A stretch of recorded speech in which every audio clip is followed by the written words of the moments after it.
रीपो news के viewers, Tiljala evergreen club की जानिब से नस्कर हाट फुटबॉल मैदान में, बॉल खेला मैदान में एक कार्यक्रम का आयोजन किया गया है। ये कार्यक्रम भजन संध्या का है और पूजन संध्या का है। ये सौभाग्य है कि माता रानी के जागरण में दीपक भाई मुझे डाके हैं और साथ में हम लोगों के सर भी हैं। बस हम लोग इसी तरह से मिलजुल के जो भी काम होगा पार्टी का हम लोग करते। भारत को खूबसूरती है नरेंद्र मोदी जी का, अमित शाह जी का और हमारे मुख्यमंत्री जी का। यही खूबसूरती को तो हम लोग को पालन करके चलना है। जिस तरह से पार्टी आपको कोई जिम्मेदारी अगर देती है तो वो जिम्मेदारी क्या आप जिम्मेदारी को? देखिए, हम पार्टी का एक कर्मी है। हम लोग को जो ऊपर से आदेश होगा हम लोग। बहुत बड़ी बात है कि जुल्करनैन जी आपसी भाईचारा के साथ में हमेशा हिंदू समाज हो या मुस्लिम समाज हो, इनको लेकर चलने का काम करते हैं। ये काबिले तारीफ है और मैं हमेशा कहता हूँ, जिस जगह जाता हूँ और ये कहना चाहता हूँ हमेशा, हिंदुस्तान के अंदर में हिंदू से अच्छा दोस्त, मोदी जी से अच्छा नेता और हिंदुस्तान से अच्छा देश पूरे विश्व में नहीं मिलेगा। इसलिए हम हमेशा कहते हैं कि आपसी भाईचारा के साथ में, प्रेम के साथ में रहने का काम करें। यही हमारी सभ्यता है, यही संस्कृति है हिंदुस्तान की। जरूरी है, मैंने इनको हमेशा कहा है कि आप भाजपा के साथ में जुड़े, भाजपा परिवार का एक हिस्सा बने, क्योंकि भाजपा परिवार के अंदर में ना कोई जाति, ना कोई मजहब, ना कोई धर्म नहीं देखा जाता है। क्योंकि भाजपा सिर्फ और सिर्फ विकास के मुद्दे पे बात करती है, जीरो टॉलरेंस पे बात करती है, अपराध और अपराध मुक्त की बात करती है और उन्नति की बात करती है। मैं चाहूँगा ऐसे सक्रिय नेता से, जुझारू नेता से कि भाजपा के साथ में ही जुड़े और भाजपा के साथ में हाथ जोड़कर काम करने का। मैंने प्रार्थना यही किया है कि बंगाल के अंदर में आपसी भाईचारा, आपसी सौगात के साथ में हम तमाम लोग बंगाल की जनता से अपील करते हैं कि भाईचारा के साथ में त्यौहार को मनाएं, चाहे वो किसी भी धर्म, किसी भी मजहब का हो, आपसी भाईचारा के साथ में रहने का काम करें। यही बंगाल की संस्कृति है, यही बंगाल की सभ्यता है और इस सभ्यता को हमेशा हम लोग चाहेंगे कि बरकरार रखने का काम करें। यही हम लोग कामना करते हैं। बंगाल में तो भाजपा की सरकार आ गई है और सभी यहाँ पे जिस तरह से काम हो रहा है बंगाल, तो क्या कहेंगे ये जो डबल इंजन की सरकार है, तो ये सरकार क्या आने वाली योजना या आने वाली और क्या विकास की पटरी में क्या बंगाल आ गया है? मैम, पूरी तरह से मंगलमय बंगाल के अंदर में दिख रहा है। महिलाओं के चेहरे पे मुस्कान दिख रहा है, युवाओं के चेहरे पे मुस्कान दिख रहा है। यही सपना हमारे देश के प्रधानमंत्री जी का था कि बंगाल को अपराध और अपराध मुक्त बनाना है, बंगाल को एक सोने का बंगाल बनाना है, जिस पर हम लोगों का संकल्प, उस पर हम लोग काम करने का भरपूर प्रयास कर रहे हैं। बंगाल को एक नई दिशा और दशा। मैं आपको बता देता हूँ, बंगाल के अंदर में परिवर्तन हो चुका है, टीएमसी का सुपड़ा साफ हो चुका है, बीजेपी का आगमन हो चुका है और बीजेपी का साफ कहना है जीरो टॉलरेंस पे काम होगा, अपराध और अपराधी मुक्त होगा। अगर आज भी जो लोग तोलाबाजी करने के लिए या उन्माद पैदा करना चाहते हैं या किसी तरह का अपराध करना चाहते हैं तो उनको पुष्पा की तरह लटका दिया जाएगा और सीधा जेल भेज दिया जाएगा। उन पर कोई कम्प्रोमाइज नहीं किया जाएगा। अवसर तो पुलिस को दिया जाना चाहिए। अवसर पुलिस की जहाँ तक बात है, अगर पुलिस पदाधिकारी को भी मैं ये चेतावनी दे देता हूँ, क्योंकि अब सरकार बदल चुकी है। लोगों का बहुत सारा कहना आज भी आता है कि पुलिस जो है आज भी टीएमसी की तरफ अपना रुख रखती है। तो वैसे पदाधिकारी को मैं कह देता हूँ कि आने वाले समय में अगर आप अपने आप को नहीं बदलते हैं और कानून व्यवस्था को अगर आप टाइट नहीं करते हैं और जीरो टॉलरेंस का जो कहना है उसमें अगर आप अपने आप को नहीं मानते हैं तो फिर आपके साथ इसी तरह से किया जाएगा जिस तरह से पुष्पा के साथ। माइनॉरिटी बजट जो है 60% को मैं आपको बता देता हूँ, बंगाल के अंदर में परिवर्तन हो चुका है, टीएमसी का सुपड़ा साफ हो चुका है, बीजेपी का आगमन हो चुका है और बीजेपी का साफ कहना है जीरो टॉलरेंस पे काम होगा, अपराध और अपराधी मुक्त होगा। अगर आज भी जो लोग तोलाबाजी करने के लिए या उन्माद पैदा करना चाहते हैं या किसी तरह का अपराध करना चाहते हैं तो उनको पुष्पा की तरह लटका दिया जाएगा और सीधा जेल भेज दिया जाएगा। उन पर कोई कम्प्रोमाइज नहीं किया जाएगा। अवसर तो पुलिस को दिया जाना चाहिए। अवसर पुलिस की जहाँ तक बात है, अगर पुलिस पदाधिकारी को भी मैं ये चेतावनी दे देता हूँ, क्योंकि अब सरकार बदल चुकी है। लोगों का बहुत सारा कहना आज भी आता है कि पुलिस जो है आज भी टीएमसी की तरफ अपना रुख रखती है। तो वैसे पदाधिकारी को मैं कह देता हूँ कि आने वाले समय में अगर आप अपने आप को नहीं बदलते हैं और कानून व्यवस्था को अगर आप टाइट नहीं करते हैं और जीरो टॉलरेंस का जो कहना है उसके अगर आप अपने आप को नहीं मानते हैं तो फिर आपके साथ भी उसी तरह से ट्रीटमेंट किया जाएगा जिस तरह से पुष्पा के साथ किया जाएगा। अभी जो ये आपका बजट आया है भाजपा सरकार का, माइनॉरिटी का जो बजट था 60% को आपको हटा दिया गया।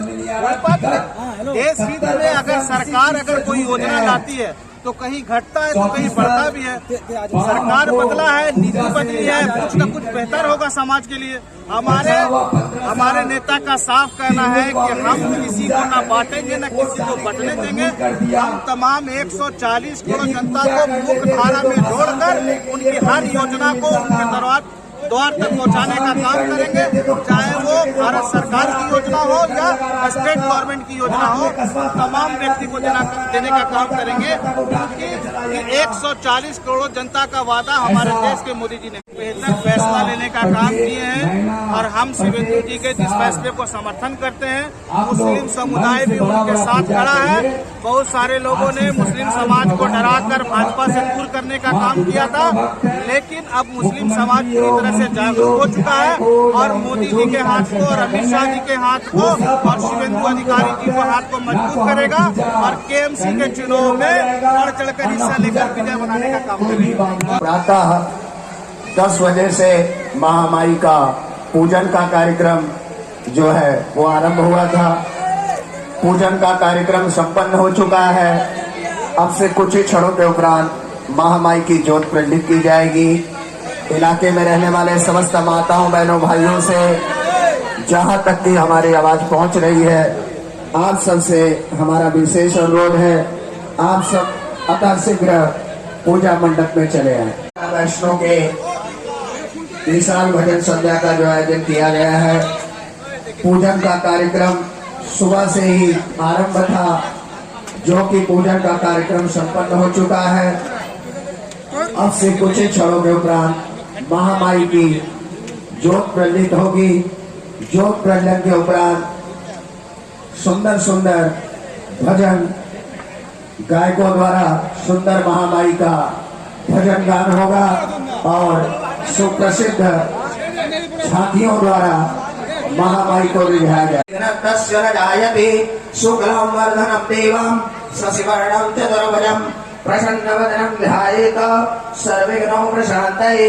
असिद्धार्थ सिद्धार्थम पूजितो यासुरासुरै सर्वविघ्नहर तस्मै गणाधिपतये नमः।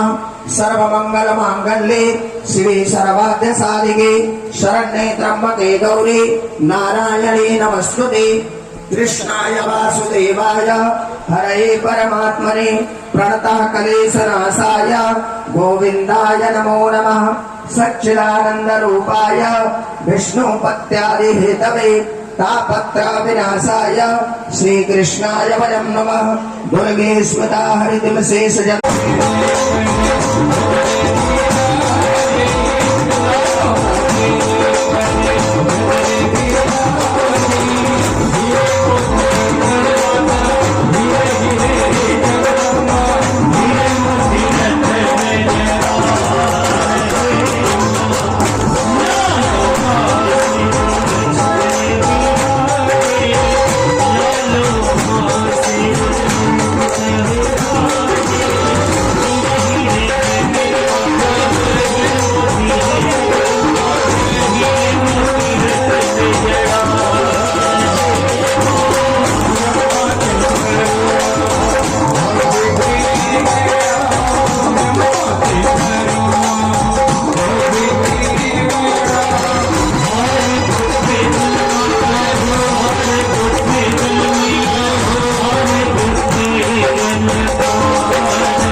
धन्यवाद सनी भाई।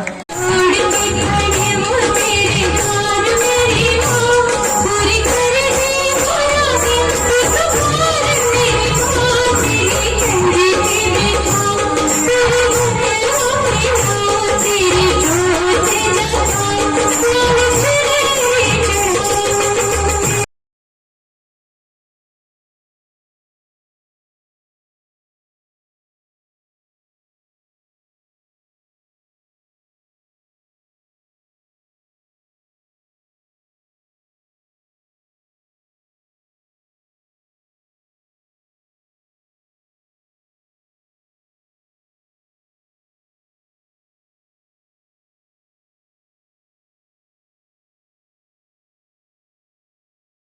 और माता का आशीर्वाद इस बार ऐसे पश्चिम बंगाल में पड़ा है कि पूरा पश्चिम बंगाल भगवा हो गया है। और ये भगवा रंग, जय श्री राम, और ये भगवा रंग और गहरा हो, इसके लिए जरूरी है हम सब एकत्रित और संगठित रहें। जितने भी हिंदू भाई बहन माताएं सब इकट्ठा होकर एकत्रित होकर रहें, ताकि ये बंगाल और भगवा रंग में और गहरा भगवा रंग हो। बोलिए जयकारा शेरावाली का सच्चे दरबार की। जोरदार ताली बजा दी। और इसमें से मुझे देंगे विकास बिट्टो ओसी सर को सम्मानित कीजिएगा।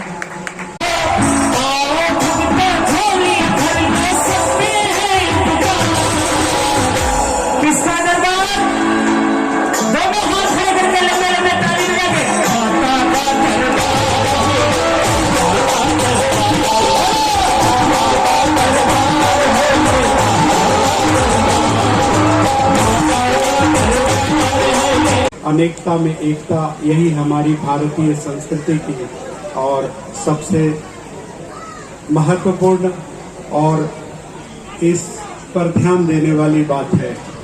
अगर हम एकजुट नहीं रहेंगे, अलग अलग मतों में चलेंगे, तो ऐसे राष्ट्र का कभी भला नहीं हो सकता। संस्कृत में एक कहावत है, श्लोक है कि यहाँ पर अधिकतर लोग, यदि हम सभी और अपने आप को महत्वपूर्ण समझने लगे, अपने आप को विद्वान समझने लगे, तो फिर साधारण जनता का क्या होगा। बहवो यत्र नेतारा सर्वे पंडित मानिनः सर्वे महत्वमिच्छन्ति तद राष्ट्रम औषधति। यदि सभी अपने आप को महत्वपूर्ण समझने लगे, सभी अपने आप को और पंडित समझने लगे, तो ऐसे राष्ट्र का विकास नहीं हो पाएगा। हम विकास के पथ पर चलेंगे तो विकास के लिए हमें ये सोचकर चलना होगा कि हम ईश्वर से प्रार्थना करें, माता रानी से प्रार्थना करें कि हे माँ हमें अजय शक्ति दीजिए। लेकिन ये अजय शक्ति लेकर हम करें क्या? हम किसी पर अत्याचार करेंगे? नहीं। इस अजय शक्ति को लेकर हम सुशील और विनम्रता के साथ और इस धरती पर रहेंगे, चरित्रवान बनकर रहेंगे और हमारे जो इस दुनिया में, इस धरा पर जो कटीले पथ हैं, उन कटीले पथों को हम अपने जो मेघा शक्ति है, श्रुतंग चाहिए, ये जो मेघा शक्ति है, हमारे पास जो विवेक है, उस विवेक से हम काम करें और इस कांटे भरे पथ को हम आसानी से और पार कर सकें, ऐसी हमें और हे ईश्वर शक्ति दीजिए। और क्या करें? समुत्कर्षण इसरय सस्यैकम गुरम। अगर कोई हमारे ऊपर अत्याचार करता है, बार बार करता है, कई बार हम क्षमा करें। यहाँ पर केवल आज 15 साल का शासन नहीं गया है, ये 15 साल से ये जो कट्टरपंथी मुल्लों का सरकार और ये जो इस्लामिक कट्टरपंथी आतंकवादियों का सरकार, ये कट्टरपंथी हिंदुओं का खून करने वाले, हिंदुओं का खून पीने वाले, ये मुगलों की औलाद की सरकार जा चुकी है। लेकिन केवल ये 15 साल से यही सरकार नहीं थी। इसके पहले सीपीएम वाले क्या करते थे मालूम है? आपके इसी जगह पे, यहां से बालीगंज बिजन सेतु के पास, वहां पे साधुओं को जिंदा जला दिया था। इसके पहले कांग्रेस, उसके पहले अंग्रेज और उसके पहले मुगल, ये 700-800 सालों की गुलामी से छुटकारा मिला है हमको। ये केवल 15 साल के सरकार से नहीं, पहली बार बंगाल की मिट्टी में हिंदुओं की सरकार आई है, हिंदुओं की सरकार बनी है।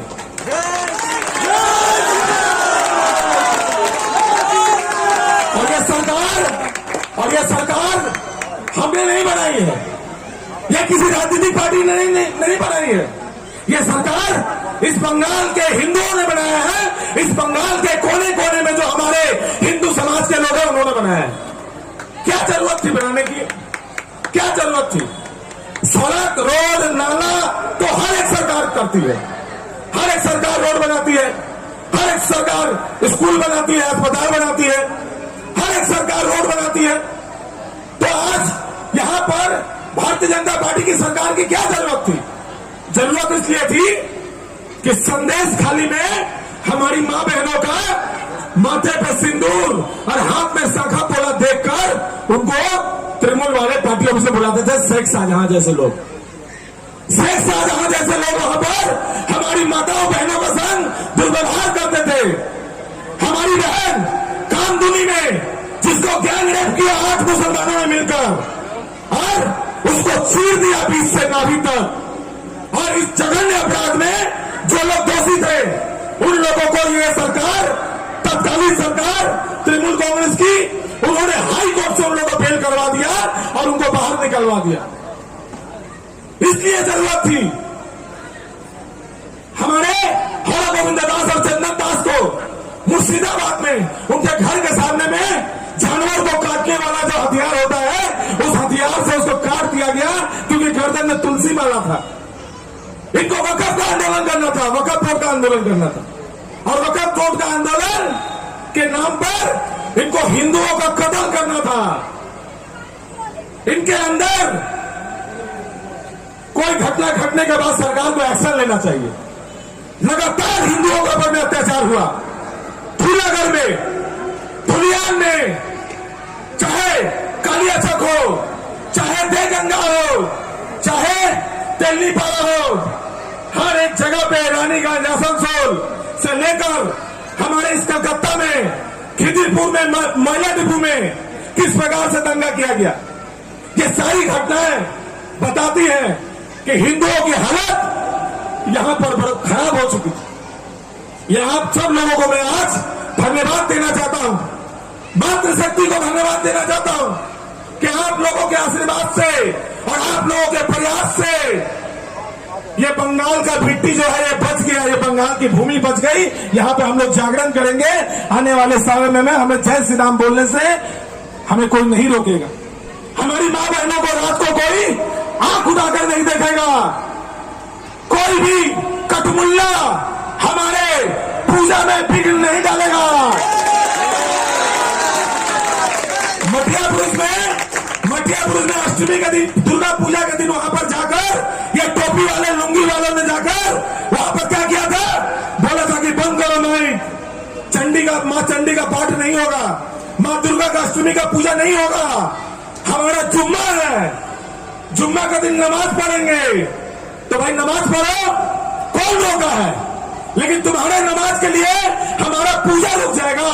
ये पाकिस्तान है, ये बांग्लादेश है, ये बंगाल हिंदुओं की भूमि है। जिसको रहना है उसको मां दुर्गा को, मां काली को और यहाँ की मिट्टी को चूमना पड़ेगा, और इस मिट्टी को चूमकर भारत माता की जय बोलना होगा, वंदे मातरम बोलना होगा। ये बंगाल भारत से अलग नहीं है, लेकिन इस बंगाल को यहाँ की राजनीतिक परिस्थिति ने खराब करके रखा था। आप सब लोग अच्छे रहिए।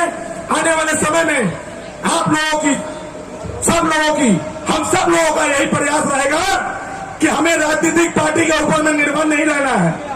आज भारतीय जनता पार्टी सरकार में है, 5 साल 50 साल जिंदगी भर नहीं रहेगी, लेकिन सनातन जिंदगी भर रहेगा, हिंदू धर्म रहेगा। भाषा के नाम पर अलग नहीं होना है, चाहे कितना भी जहर डाल दे, भाषा के नाम पर अलग नहीं होना है, डिवाइड नहीं होना है। जाति के नाम पर डिवाइड नहीं होना है, अलग नहीं होना है। क्षेत्र के नाम पर अलग नहीं होना है, राजनीतिक झंडे के नाम पर अलग नहीं होना है। जब हिंदुत्व का बात आएगा, जब सनातन का बात आएगा, तो पूरा सनातन समाज, हिंदू समाज एकजुट हो जाए। हमें आने वाले समय में एक मजबूत आधार बनाना है, और इस आधार के ऊपर में सनातन का भव्य महल खड़ा होगा, और उस भव्य महल को एक ईंट भी कोई नहीं हटा सके। हजारों साल तक हिंदुओं की एकता बनी रहे। आने वाले समय तक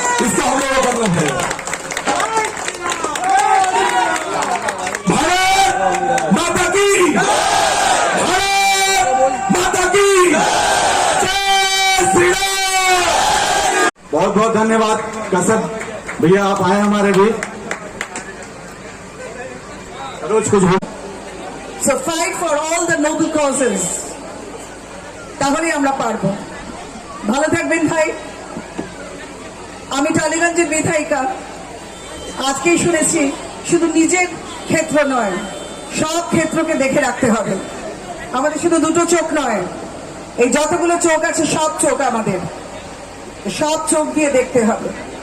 ভালো থাকবেন, ভালোবাসবেন, আত্মসম্ভ্রম বজায় রাখবেন। Self confidence is the best thing. আগে সেলফ কনফিডেন্স, তাহলেই ভয় আউট, ভরসা ইন। নমস্কার, ধন্যবাদ।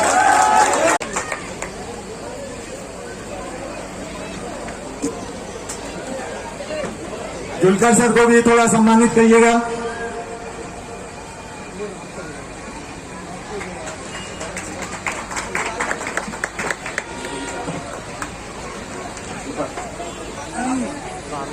थोड़ा सामने आइएगा दादा।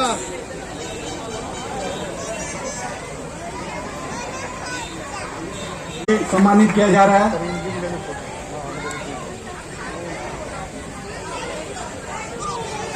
बहुत बहुत धन्यवाद सर, आप लोग आए, कुछ सब बोल दीजिएगा आप भी।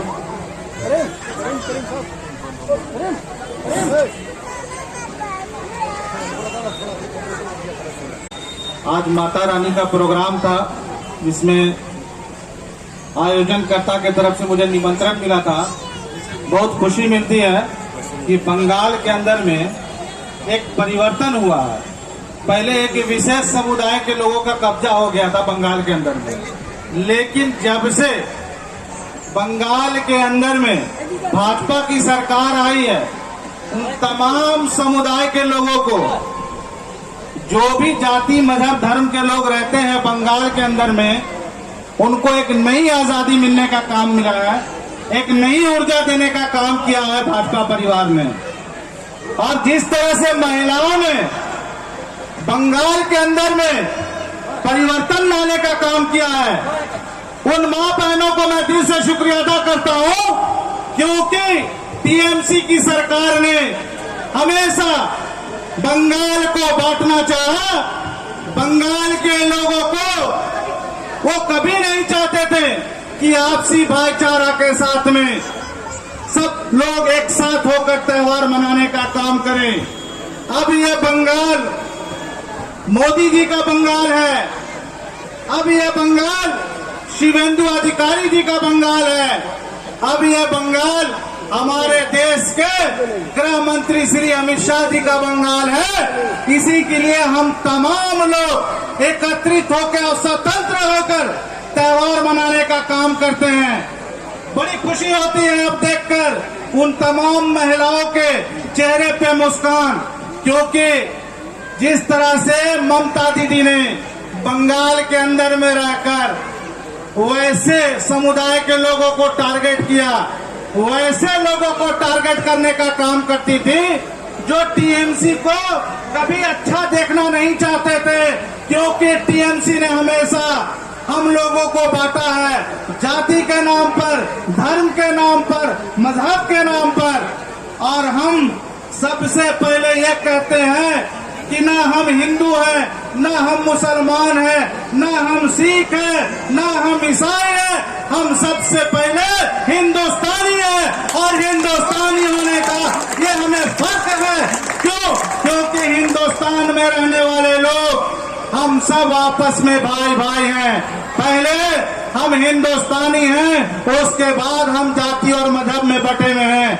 सबसे पहले तो निमंत्रण मुझे ही मिला है, और सबसे पहले मैं सारा काम छोड़कर मैंने कहा कि नहीं, मैं कहीं जाऊं चाहे नहीं जाऊं, लेकिन मैं माता रानी के प्रोग्राम में बिल्कुल जाऊंगा।